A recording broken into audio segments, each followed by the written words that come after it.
Hi, I'm Vicki Hoth in the Handi Quilter studio today, and with me is Kelly Ashton. And Kelly, you have quilted a most magnificent quilt, and it's all based on the ruler of the month. Number 5. Number 5. Yeah. I just love this whole cloth. Oh my gosh, you are an amazing quilter. Thanks, Vicki. The rulers actually, you are the... The rulers did the work. Well, it took a blow up here. But you love rulers, and so you can totally tell.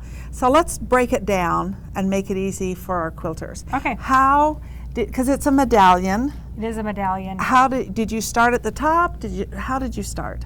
So I loaded the backing, put my top fabric on and the batting, and then I basted it across the top and down the sides. And I would recommend probably doing a big basting stitch across that section, because I'm not going to do any quilting in that section right now. I have pre-marked the center of my fabric, and that's where I need to start quilting a mandala design. So I need to advance it as I baste down the sides. If you're comfortable, put some basting down this. Just baste the area until you get to the sides. Really. Make sure that you're using the side clamps, and that you're not stretching your fabric as you're using them. They're just taut and holding the fabric, the backing fabric and the batting. And then our top fabric is not in those clamps. But that will help so that we don't get any puckering in that area that we haven't done quilting yet. Okay, so you started with one ruler, and it's based off of this one ruler. That's right. We started with the hexi 1 1/2 template. So you placed it here. Yep. And then everything is based off of basically 6 sides. Right. 6 radiating out. And so how did you mark it? It ends up kind of 12, but I stitched this hexagon because I had the center marked, and then I echoed that hexagon. So I just used the straight edge of the hexagon to go around and echo it one more time. And then I moved on to a new ruler. But what I wanted to do was take the center and the points of the hexagon, and I wanted to draw those out. So I took, a chalk pencil and drew radiating lines all the way out. And you said you ended up with 12. I did end up with 12 because you split it. Once you got out here, you had to split that in half. And that's why do you have 12 of these around? Yes. All right, that makes sense. Let's count. But I started with the 6 points from the hexagon, and after I stitched the hexagon, we went to the... Are these in the order? No. Oh, okay. Wouldn't make it that easy. There you go. Okay, so we went next to our double heart template. And from the point of each hexagon, I had that straight line drawn out, because I need a straight line to line the top of the heart up with. So the bottom of the heart, I'm lining up with the point of the hexagon. The top of the heart, I'm lining up with the straight line that radiates out from the hexagon.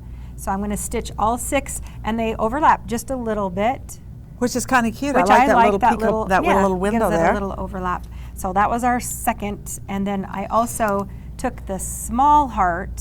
Now wait, if you didn't want it to overlap, then you could have done probably another echo around, and then it would have taken away that. Exactly. There's so many options here. If you would have just added one more echo. My brain is starting to think. Yeah, because it overlapped like a fourth of an inch, so that probably would have done it. But then you did? Then I did a second row of hearts with the smaller heart on the double heart template. So I just lined that up. I had to move it up about actually 3 or 4 stitches so it didn't overlap right there. And I did. And I lined that up also with that radiating line that's going straight out from the center and from the hexagon point. Okay, question, because I'm seeing a lot of fill here. Did you move on to the next template, or did you fill this in? I like to do all the big bones first, so I didn't do any fill work until I had all of the big stuff done. All right, so then the next step to this, I'm seeing this next template. The 1/2 carat diamond template. So this is where, see, I had my 6 original lines, but I had to have 7, 8, 9, 10, 11, 12 to radiate the 1/2 carat out from. So now I've had to add some more of the lines, and it was easy to do that with kind of the points of the heart. Yeah. So it just gave me that. And then you did a little...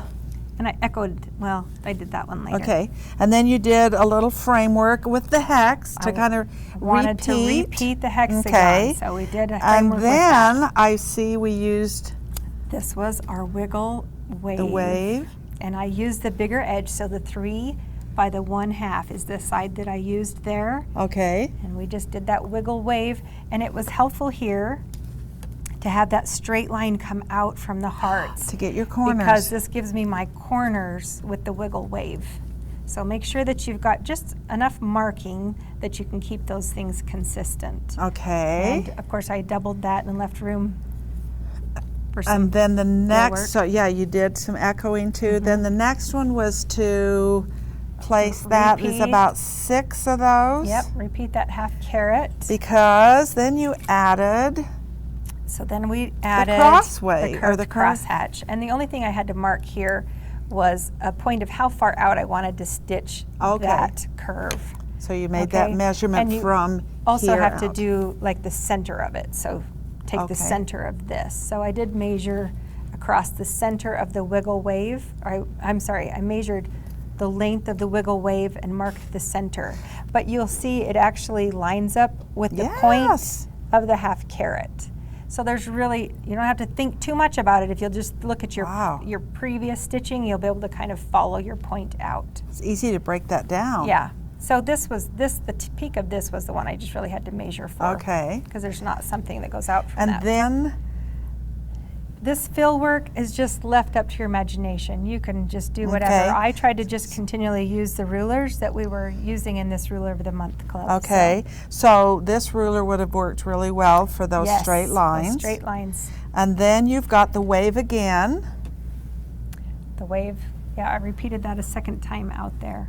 And you, oh, it's beautiful. And then freehand quilting. Freehand. And then after you've Feathers, got swirls, the bones whatever of you it, like. you went back in and started having fun filling. Yes, and I like to go back to the center. There's not a rule to that. Once you've stabilized it with all those rulers, you can start anywhere. Okay. But I see here, this is the thing that I really love this ruler, this template for, is your matchstick ruler. You've got a lot of matchstick going on in this. Yeah, you can't see it very well on the inside, but you can see it pretty well on the outside right Right. here. Lots of matchstick quilting. So you've done your matchstick here, you end here, in here. So you've repeated all the way out. So simply, very simple. I tried to keep Just- it simple. But it doesn't look simple, it looks Yeah. magnificent. But you've broken it down for us so we can totally see how easy that would be to quilt out. It's a fun project. I can't wait to see all of the Ruler of the Month mandalas that everybody comes up Right. with when they're done with their Ruler That's of the Month. right. And now you'll be able to see it. We'll hang it up and you'll be able to see the full whole cloth. Yep. It's beautiful. Thank you. So just work on your big bones and then have some fun with the fills that you put inside there.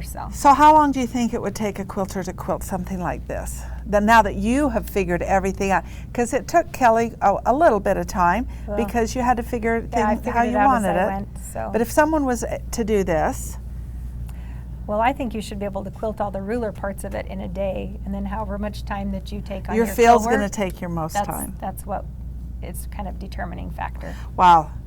So Kelly, we will be offering a pattern with a legend on how to do this Awesome. for you as quilters so that you can quilt this and have a beautiful mandala like Kelly's.